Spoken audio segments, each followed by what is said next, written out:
So hello my dear love students, आप सभी का स्वागत है पीपीआई ट्यूटोरियल के यूट्यूब चैनल पे। और आज की इस महत्वपूर्ण क्लास में हम लोग स्टार्ट करने जा रहे हैं आपका बायोलॉजी। ठीक है, आप लोगों का सबसे मन पसंदीदा चैप्टर हम लोग यहाँ डिस्कस करेंगे जीव विज्ञान में, जिसमें हम लोग क्वेश्चंस लेंगे प्रीवियस ईयर्स से और उसके रिगार्डिंग हम लोग सारा टॉपिक्स को डिटेल में डिस्कस करेंगे। तो क्लास और शुरू से अंत तक कीजिएगा। और जो भी बच्चे नए हैं चैनल को सब्सक्राइब कर लीजिए। डेली लाइव क्लासेस आपको पता है 7 बजे यहाँ पे होती है। तो चलिए समय ना गवाते अपनी इस क्लास को शुरू करते हैं। और लाइक कर दीजिए स्टार्ट करने से पहले। और आप स्क्रीन पे आप पहला प्रश्न देख सकते हो। ठीक है, तो पहला प्रश्न आपकी स्क्रीन पर ये रहा आपका बिलीवर्डिन और बिलीरुबिन आपका मोस्टली सिक्रीटेड होता है। ठीक है, यानी बिलीरुबिन और बिलीवर्डिन आपका उत्सर्जित ज्यादातर कहाँ से होता है, यानी एक्सक्रीट, यानी कहाँ से ज्यादा निकलता है। तो जल्दी जल्दी कमेंट्स में बताइए। ठीक है, फिर इसको हम लोग डिटेल में भी डिस्कस करेंगे इसका आंसर को। ठीक है, तो आप लोग पहले अपना अपना जवाब दे दीजिए। ठीक है, तो सबसे पहले एक्सेल्ड हियर, जो हम लोग सांस को बाहर देते हैं, ठीक है, वायु को, वो। दूसरा पसीना यानी स्वेट। तीसरा फीसेस यानी मल। और चौथा मूत्र यानी आपका यूरिन। तो ये चैप्टर्स जो डाइजेशन एंड ऑब्जॉर्प्शन का चैप्टर है, ठीक है, क्लास 11th का, आपको मैंने पहले से ही बता रखा है कि बहुत इंपॉर्टेंट है। ठीक है, सबसे पहले हम लोग बात कर लेते हैं ये चैप्टर कहाँ से आया। आपका डाइजेशन और ऑब्जॉर्प्शन चैप्टर है, जो बहुत ही इंपॉर्टेंट चैप्टर है। इसको करके ही जाइएगा, एक क्वेश्चन आपको यहाँ से इस साल भी देखने को जरूर मिल जाएगा। ठीक है, तो आंसर आप लोगों का मैं देख सकता हूँ, आप लोगों का फीसेस आ रहा है यानी मल। तो मल से आपका निकलता है ये सब। ठीक है, मल से आपका निकलता है यानी फीसेस। ठीक है, तो करेक्ट आंसर सी हो जाएगा। आइए इसको थोड़ा डिटेल में जानते हैं। ठीक है, तो जो बाइल होता है, the bile contains bile pigments. ठीक है, बाइल्स का दो पिगमेंट होता है, बिलीरुबिन और biliverdin, that are excreted products, यानी जो आपका बाहर निकलता है, उत्सर्जित होता है। This waste products reaches the duodenum through bile and passes out the faeces. ठीक है, ड्यूडेनम में आपका आता है वेस्ट प्रोडक्ट बाइल के साथ। ठीक है, बाइल में, और ये फीसेस से निकल जाता है। ठीक है, तो ये आपका क्या हो गया, पीत में जो आपका पीत रजक होता है, बिलीरुबिन और बिलीवर्डिन होते हैं, जो उत्सर्जित उत्पाद होते हैं, यानी जो बाहर निकलते हैं। ठीक है, एक्सक्रीटरी, जो कि हम लोग के लिए, बॉडी के लिए यूजफुल नहीं है। ठीक है, तो ये आपका सीधे आपका आता है ड्यूडेनम से और बाइल के थ्रू हमारे मल के रूप में बाहर निकल जाता है। ठीक है, तो अब आपको क्या करना होगा, एक्स्ट्रा होमवर्क में आपको दे देता हूं। आपको फिर से, चूंकि आप लोग 2006 से लेके पूरा कर रखे होगे अभी तक, जहां तक मैंने 22 तक करा रखा है, ठीक है, प्रीवियस ईयर्स। तो उसमें आप जब प्रीवियस ईयर्स क्वेश्चंस करोगे, तो मैंने बहुत बार कहा है कि नहीं, कि डाइजेशन और ऑब्जॉर्प्शन चैप्टर बहुत इंपॉर्टेंट है क्लास 11th का एनसीईआरटी का। वो चैप्टर जो छोड़ के जा रहा है, उसका एक सवाल पक्का छूट जाएगा एग्जाम में। तो एक चैप्टर्स को अच्छे से रीड कर लीजिएगा, कुछ ना कुछ क्वेश्चन वहां से आ जाएगा। कभी पूछ देगा पैनक्रियाटिक एंजाइम कौन से होते हैं, नहीं होते। आगे हम लोग अभी और देखने वाले हैं। तो क्लास अच्छी लग रही है ना, आगे बढ़े, एक बार यस टाइप कर दीजिए जल्दी। नेक्स्ट क्वेश्चन पे चले। देखिए, आराम से पढ़ना है, जो भी करना है यहाँ पे, कहते हैं ना, जो भी पढ़ाऊंगा सच में पढ़ाऊंगा, डिटेल में पूरा ईमानदारी से पढ़ाऊंगा। बस आप अच्छे से कीजिए, रिजल्ट आपका वेट कर रहा है। ठीक है, नेक्स्ट क्वेश्चन पे चलते हैं तब माय डियर लवली स्टूडेंट्स। तो नेक्स्ट प्रश्न आपके स्क्रीन पर ये रहा। अब देखते हैं कौन जल्दी जल्दी आंसर बताएगा, बहुत इजी है। ऑक्सीटोसिन क्या है? ऑक्सीटोसिन क्या है? स्टेरॉइड, बी पॉलीपेप्टाइड, सी कैटाकोलोमाइन, या डी अमाइनो एसिड? जल्दी जल्दी आंसर डालिए, लाइव चैट में जल्दी जल्दी आंसर डालिए, मैं देख रहा हूं सभी का आंसर। क्या है oxytocin? So my dear lovely students, आप लोग का अगर उत्तर है बी पॉलीपेप्टाइड, तो करेक्ट है। आपका क्या है, ये पॉलीपेप्टाइड है। अब थोड़ा सा जान लेते हैं ऑक्सीटोसिन क्या होता है, एंड आई होप कि आप लोग को पता है कि क्या होता है। So oxytocin for English medium students, oxytocin is a peptide hormone. ठीक है, जो अभी हम लोग पॉलीपेप्टाइड पढ़े, और न्यूरोपेप्टाइड भी है, normally produce in the hypothalamus. अब हाइपोथैलेमस पता तभी होगा जब अच्छे से आप ब्रेन वाला चैप्टर पढ़े होगे। ठीक है, और ये भी बहुत इंपॉर्टेंट है, ब्रेन के सारे पार्ट्स आपको पता होने चाहिए। ठीक है, and release by the posterior pituitary, ठीक है। It plays a role in social bonding, reproduction, childbirth and the period after childbirth. ये ज्यादातर इंपॉर्टेंट इसके लिए चाइल्ड बर्थ, ठीक है। जब आपका बच्चे का डिलीवरी होता है तब ये हार्मोन रिलीज होता है, जिसकी वजह से आपका आराम से मतलब रिलीज होता है, दर्द सह पाते हैं लोग, ठीक है। तो ये आपका आफ्टर चाइल्ड बर्थ और चाइल्ड बर्थ के दौरान बहुत इंपॉर्टेंट है, और रिप्रोडक्शन के टाइम भी, ठीक है।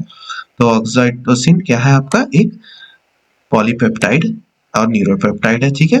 तो ये हाइपोथैलेमस से आपका बनता है, ठीक है, और पोस्टीरियर पिट्यूटरी से आपका द्वारा यहाँ पे जारी किया जाता है, ठीक है। तो ये आपका इंपॉर्टेंट पॉइंट्स हो गए, ठीक है।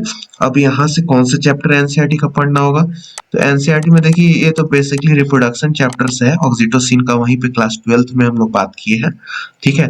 लेकिन थोड़ा सा आप लोग ब्रेन के बारे में पूरा अच्छा सा, हाइपोथैलेमस आपको ये सब पॉन्ड मेडुला ये सब पता होना चाहिए, ठीक है। तो वो चैप्टर भी अच्छे से एक बार कर लीजिएगा, ठीक है। और ये सारे चैप्टर्स के बारे में मैंने ऑलरेडी प्रीवियस ईयर्स में बता रखा है, तो जिन्होंने नहीं किया है तो आराम से पेड कोर्स में पूरा डाला हुआ है, अच्छे से कर लीजिएगा, ठीक है। एप्लीकेशन पे पूरा डाला हुआ है। नेक्स्ट सवाल पे आ जाए। चलिए नेक्स्ट सवाल बहुत ही इजी सवाल है, ठीक है। और आप जब इसका आंसर जानोगे बोलेगे इसके साथ तो हम बजा बजा के इसको खेलते थे बचपन में हम लोग भी। तो whose seeds are dispersed by wind, यानी किसके बीजों का आपका जो होता है डिस्पर्शन वायु द्वारा होता है, ठीक है। अंगूर, बी अंजीर, सी नारियल, डी आपका आजीमोनी, ठीक है। तो जल्दी जल्दी बता दीजिए, हवा के द्वारा। ये क्लास 12th का है आपका, वैसे क्लास 11th में भी मिल जाएगा। हवा के द्वारा सीड्स का कौन सा चारों में से गिवन ऑप्शंस में आपका होता है, जल्दी बता दीजिए। गुड, डी इज आपका करेक्ट आंसर है, आरजी मॉलिक। अब देखिए इसको, देखिएगा इसका फिगर, फोटो देखिएगा, खुद पता चल जाएगा, यही है हमारा आरजी मॉलिक। बचपन में हम लोग इसका पत्ता को मतलब इसको फूल को हम लोग तोड़ के मुंह से इसका बजाते थे कि नहीं, सीटी टाइप का, ठीक है। और ये तो झाड़ी हम लोग को हर जगह दिख जाता है।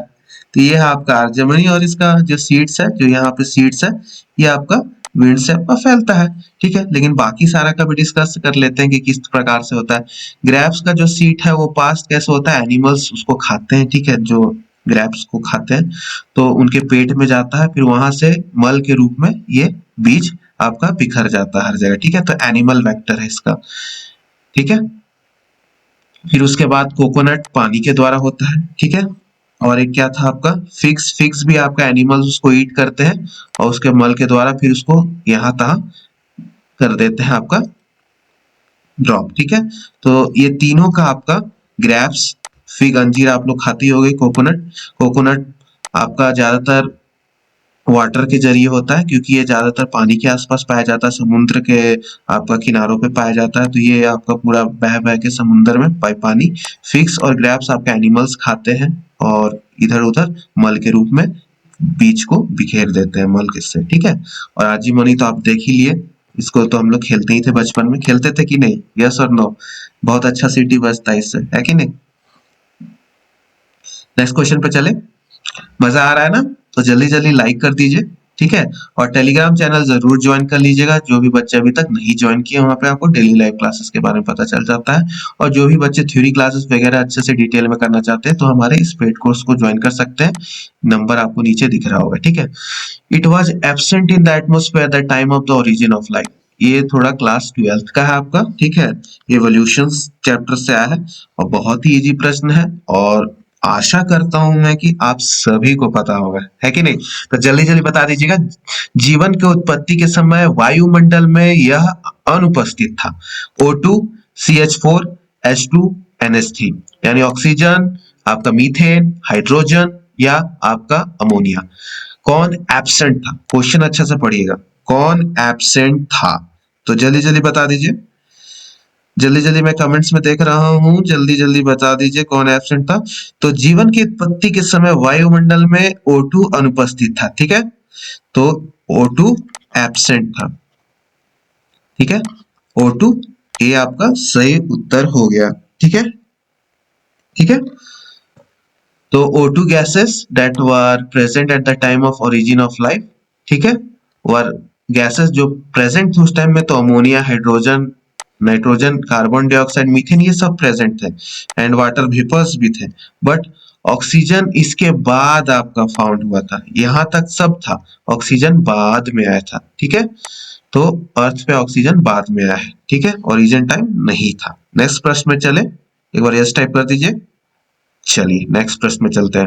Ribosomes are of infinite centres. ठीक है, राइबोसोम जो आपका, चलिए आइए तो पांचवा प्रश्न पे चलते हैं आपका। Ribosomes are of infinite centres, यानी असीम केंद्र की राइबोसोम होते हैं। तो जल्दी जल्दी आंसर बता दीजिए। 80s होगा, 50s होगा, 70s होगा या 30s होगा। लाइव चैट में जल्दी जल्दी आंसर बता दीजिए, उसके बाद हम लोग इसको डिटेल में करेंगे। ठीक है, तो डिटेल में करने से पहले आपको मैं बता देता हूँ। चलिए जल्दी जल्दी बता दीजिए क्या होगा इसका आंसर। ठीक है, सो इसका करेक्ट आंसर होगा आपका 70s। क्यों होगा? क्योंकि ये एक प्रोकार्योटिक है, इस वजह से आपका ये सही उत्तर हो जाएगा। ठीक है, अब आइए इसको डिटेल में समझते हैं। ठीक, ribosomes are largely classified into two types based on their size and sedimentation coefficient। पहला है आपका 70s राइबोसोम्स, दूसरा होता है 80s। दो प्रकार के राइबोसोम होते हैं, एक है 70s, दूसरा है 80s। ठीक है, 70s क्या होता है आपका, उससे पहले हम लोग समझ जाते हैं एस का मतलब क्या होता है। देखिए एस का मतलब होता है लार्जर एंड डेंसर पार्टिकल जो होते हैं उसका एस का वैल्यू ज्यादा होगा। अब 80s यानी 80 मतलब ज्यादा है एस, तो ये ज्यादा बड़ा होगा। स्मॉलर और लाइटर पार्टिकल यानी एस आपका इसमें छोटा होगा। ठीक है, तो पहला आपका प्रकार हो गया 70s ribosomes. 70s types of ribosome कहाँ होते हैं? आपके प्रोकार्योटिक सेल में यानी सिंगल सेल में। ये तो मैंने आपको ऑलरेडी करा रखा है। ठीक है, तो ऑलरेडी मैंने करा रखा है कि सिंगल सेल होते हैं और ये mitochondrial matrix and stroma plastids of many eukaryotic cell. कभी कभी ये माइटोकॉन्ड्रियल मैट्रिक्स और स्ट्रोमाप्लास्टिड्स में भी पाए जाते हैं यूकारियोटिक सेल में। ठीक है, लेकिन ये ज्यादातर प्रोकारियोटिक में ही पाए जाते हैं। ठीक है, और ये 80s से छोटे होते हैं। और 80s जो दूसरा प्रकार का है, इसमें आपका 80s type of ribosomes are found in the cytoplasm or outer surface of RER। अब ये RER क्या है? तो रफ, R का मतलब क्या हो गया? Rough, rough endoplasmic reticulum. और एक क्या होता है? SER, smooth, smooth endoplasmic reticulum. तो ये सब सेल चैप्टर जो है, जब तक सेल 10 यूनिट ऑफ लाइफ नहीं पढ़ोगे तो कहाँ से समझ में आएगा। तो बात समझ रहे हो सभी कोई? ये चैप्टर बहुत इंपॉर्टेंट है। राइबोसोम्स, स्मूथ, आपका एंडोप्लाज्मिक रेटिकुलम, प्लास्टिड्स, ये सब आना चाहिए। सेल वॉल किसमें होते हैं, न्यूक्लियस किसमें नहीं होता, होता है, ये सब सब पता होना चाहिए। बात समझ में आ रही है सभी को? एक बार लाइक कर दीजिए, तो लाइक बहुत कम है। जल्दी जल्दी आगे बढ़े नेक्स्ट क्वेश्चन पे। नेक्स्ट क्वेश्चन है, it delays the senescence of plant, यानी प्लांट्स में जो बुढ़ापा होता है इसको डिले कर देता है। ठीक है, विलंब कर देता है। पहला है आपका एब्सिसिक एसिड, दूसरा है ऑक्सीन, तीसरा है ग्लिबरिन और गिबरेलिक भी बोलते हैं, गिबरेलिक एसिड, और डी है आपका साइटोकिनिन। अब ये जो प्लांट फिजियोलॉजी का सवाल है, हर साल यहाँ से आता है, बहुत इंपॉर्टेंट चैप्टर है, इसलिए इसको वीवीआई मैं कहता हूँ। और सारा केमिकल्स तो खासकर क्या केमिकल का प्रॉपर्टी है, किस लिए यूज होता है, ये पता होना चाहिए। तो फिलहाल तो अभी प्रश्न का उत्तर दे दीजिए। वेरी गुड, जिनका जिनका डी आ रहा है साइटोकिनिन सही है। ठीक है, तो ये सेनेसेंस ऑफ प्लांट को स्लो डाउन कर देता है। ठीक है, धीरे धीरे बुढ़ापा की ओर जाता है प्लांट। तो प्लांट फिजियोलॉजी अच्छे से पढ़ लेना है क्लास 11th। ठीक है, ये पूरा यूनिट ही, लेकिन खासकर जो केमिकल्स नेम्स है वगैरह वगैरह, photosynthesis 3 C3 plant, C4 plant, ये मैंने प्रीवियस ईयर क्वेश्चंस में आपको बहुत ही डिटेल से बता रखा है। तो अच्छे से पेड कोर्स में जाके पूरा प्रीवियस ईयर्स पीएम और पीएमएम का भी कर लेना है, जिसको भी पैरामेडिकल निकालना है, दोनों करना है। ठीक है, नेक्स्ट क्वेश्चन पे चले। चलिए, it is not a pancreatic enzyme secreted by. अब इसमें से कौन सा है जो स्रावित नहीं होता है पैनक्रियास के द्वारा? ठीक है, तो पेप्सिन, काइमोट्रिप्सिन, इमाइलेज या डी ट्रिप्सिन। तो बताइए, पेप्सिन है, काइमोट्रिप्सिन है, एमाइलेज है या ट्रिप्सिन है? तो जल्दी बता दीजिए। तो करेक्ट उत्तर क्या होगा इसका? Yes, pepsin. पेप्सिन किसके द्वारा होता है? स्टमक, HCl तभी तो रिलीज होगा। HCl जब रिलीज होता है तब जाके पेप्सिनोजिन से पेप्सिन कन्वर्ट होता है, यानी पेप्सिनोजिन से पेप्सिन बनने में HCl जरूरी है, और ये सारा कार्य स्टमक में होता है, आमाशय में हमारा ये सारा कार्य होता है। ठीक है, तो काइमोट्रिप्सिन, इमाइलेज और ट्रिप्सिन ये क्या हो गया, सब पैनक्रियाटिक एंजाइम हो गया। ठीक है, ये सब क्या हो गया, पैनक्रियाटिक। ठीक है, रेनिन एंड पेप्सिन हमारा चीफ सेल्स ऑफ स्टमक के द्वारा, कौन से सेल, चीफ सेल्स के द्वारा। रेनिन हमारा डाइजेशन मिल्क करता है चिल्ड्रंस में, बच्चों में। पेप्सिन हमारा प्रोटीन डाइजेशन करता है। एमाइलेज का क्या काम है, सिलेवरी ग्लैंड्स और पैनक्रियास के द्वारा होता है। ठीक है, ये भी स्टार्च वगैरह पचाने में मदद करता है। ट्रिप्सिन हमारा पैनक्रियास के द्वारा, और लाइपेज हमारा सलाइवा, गैस्ट्रिक जूस और पैनक्रियाटिक, ठीक है, लिपो को तोड़ता है, लिपिड्स को। ठीक है, लाइपेज मतलब एल4 लाइपेज, एल4 लिपिड। ठीक है, तो ये सारा एल एल का खेला पता होना चाहिए आपको। ठीक है, लाइपेज मतलब क्या हो गया, लिपिड्स। ठीक है, नेक्स्ट क्वेश्चन पे चले, और यहां से होमवर्क ये लिख लीजिए कि डाइजेशन वाला चैप्टर अच्छे से क्लास 11th का कर लेना है। नेक्स्ट प्रश्न पर ये रहा आपके स्क्रीन पे, एंड आई होप आपको क्लास अच्छी लग रही होगी। और जो भी बच्चे अलग से विशेष रूप से पूरे थ्योरी, प्रीवियस ईयर्स, आपके पीडीएफ बुक्स, गाइड बुक्स सब चाहते हैं तो हमारे पेड कोर्स से अभी भी ज्वाइन कर सकते हैं। नीचे नंबर पे हमें व्हाट्सएप पे हेलो लिख के पेड कोर्स ज्वाइन करना है, मैसेज कीजिएगा। प्रोटीन का प्रति ग्राम कैलोरी मान कितना होता है, कैलोरीफिक वैल्यू पर gram of the protein is, यानी 5.3, 9.3, 4.3, 3.5। जल्दी जल्दी आंसर बता दीजिए। तो प्रोटीन का प्रति ग्राम कैलोरी मान कितना होता है, तो करेक्ट आंसर आपका हो जाएगा 5.65, यानी 5.3 के आसपास। कभी कभी एग्जाम में ऐसा होगा कि वैल्यू आप कुछ और पढ़े हो, जैसे यहाँ पे मैं 5.65 बताऊं और आपको यहाँ पे पेपर में मिले 5.3, तो जो नजदीकी वैल्यू होगा हमेशा उसको टिक करके आना है, यानी गोला उसी को भर के आना है जो नजदीक में है आपका। ठीक है, तो फैट्स का कितना हो गया आपका, फैट का हो गया 9.45। ठीक है, इसको 9.5 के बराबर भी मान सकते हैं। ठीक है, फिर आपका आ गया कार्बोहाइड्रेट्स, कार्ब्स का आपका 4.1, और प्रोटीन का आपका हो गया 5.65। यहाँ तक सभी नोट डाउन कर लीजिए मेरे प्रिय विद्यार्थियों, और इस पैरामेडिकल एग्जाम में झंडा गाड़ना है हमें पीपीआई ट्यूटोरियल का। ठीक है, ट्रस्ट ऑफ क्वालिटी जो हमारा सिनोनिम्स है, पर्यायवाची शब्द है इस चैनल का, उसका परचम लहराना है। तो आप लोग का साथ चाहिए, आपको इसी तरह क्वालिटी क्लास डेली शाम 7 बजे मिलते रहेगा। और टेलीग्राम चैनल जरूर ज्वाइन कर लीजिएगा, वहां पे आपको सारा डिटेल्स आपको वहां पे मिलेगा, शेड्यूल। ठीक है, अब ये जो क्वेश्चंस हम लोग करने जा रहे हैं, pellagra is caused due to the deficiency of, ये मैंने केमिस्ट्री के क्लासेस में बहुत बार बता रखा है। पेलेग्रा किसके कमी के कारण होता है, तो B12, नियासिन, राइबोफ्लेविन या डी थियामिन।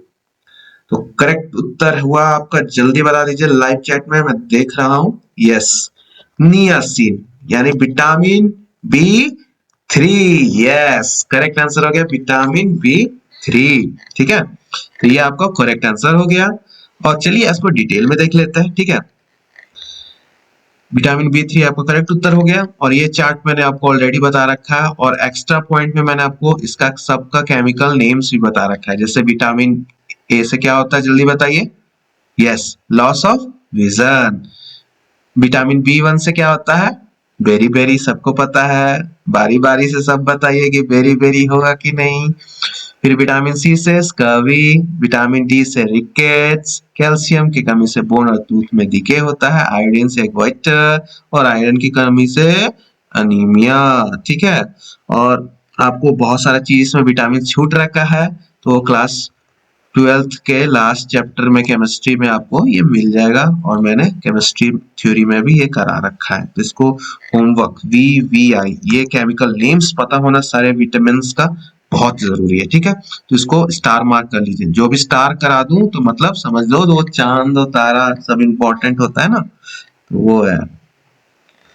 और आज के अंतिम प्रश्न पर हम लोग पहुंच गए हैं, और क्लास के बाद एक कृपा करके अपनी अपने फीडबैक 2 मिनट निकाल के नहीं, बस 30 सेकंड निकाल के अपनी अपनी फीडबैक दे दीजिएगा। उससे हमें पॉजिटिव एनर्जी, वही हमारा खाना, वही हमारा पेट्रोल, वही हमारा सब कुछ है जिससे हमारी गाड़ी चलती है। आपकी फीडबैक फीडबैक मिलता है तो दिल से और आप लोगों के लिए क्वालिटी वर्क करने को मन करता है। ठीक है, तो बस थोड़ा सा पेट्रोल हमें दे दीजिए अपने अपने फीडबैक्स को। जो भी कमी है वो भी बताइए, अगले क्लास से उसको भी दूर किया जाएगा। और जो अच्छी बातें लगी वो भी बताइए। ठीक है, उसमें और मेहनत करके चार चांद किया जाएगा। ठीक है, तो लास्ट प्रश्न है, which one is widely use as a food supplement in India? Bharat में कौन सा खाद्य पदार्थ के संपूरक के रूप में बड़े पैमाने पे उपयोग होता है? Na, Fe, I और K। देखिए साल्ट Na, ठीक है, तो Na से आ गया Na, ठीक है, ना, ठीक है, तो आपका Na सबसे ज्यादा यूज होता है। तो आज की आपको क्लास कैसी लगी एक बार कमेंट जरूर करके बता दीजिएगा। और पीपीआई मतलब पैरामेडिकल, पॉलिटेक्निक और आईटीआई, पीपीआई, ठीक है, Bihar UP Jharkhand.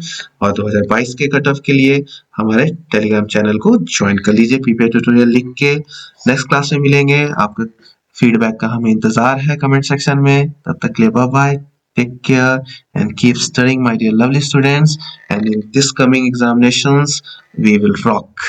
Bye bye and take care.